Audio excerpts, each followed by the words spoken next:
A seasoned hiker, decided to venture into the mountains alone, a challenge he rarely took on by himself.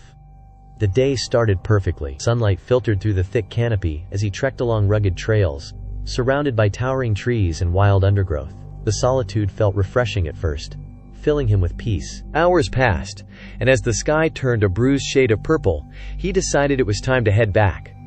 8 hours of hiking seemed enough for one day, but as he retraced his steps, unease slowly crept in. The familiar path twisted in unfamiliar ways.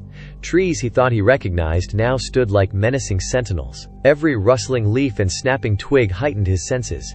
He was lost. Nightfall descended quickly, wrapping the forest in a suffocating blanket of darkness. His flashlight pierced the shadows but barely. Panic thudded in his chest as he realized he wouldn't make it out before his flashlight died. He needed shelter, and fast.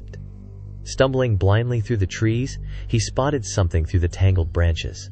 A cabin, old and weathered, its decaying walls barely standing against the elements. Relief washed over him. It looked abandoned, but it was shelter. He knocked, but only silence answered. With no other option, he pushed the creaking door open. Inside, the air was damp and stale. Dust-coated furniture lay scattered, and in the center of the room, a surprisingly clean, single bed awaited, like it had been expecting him. Desperation overrode caution. If the owner returned, he could explain himself. He convinced himself that whoever lived here must have been long gone.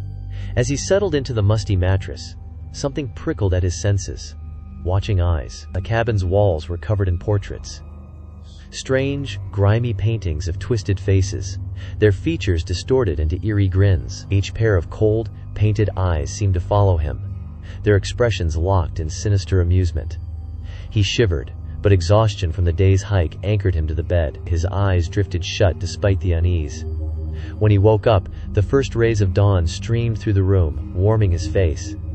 Blinking away sleep, he slowly sat up, and froze. There were no paintings on the walls, only windows, and they were still watching him.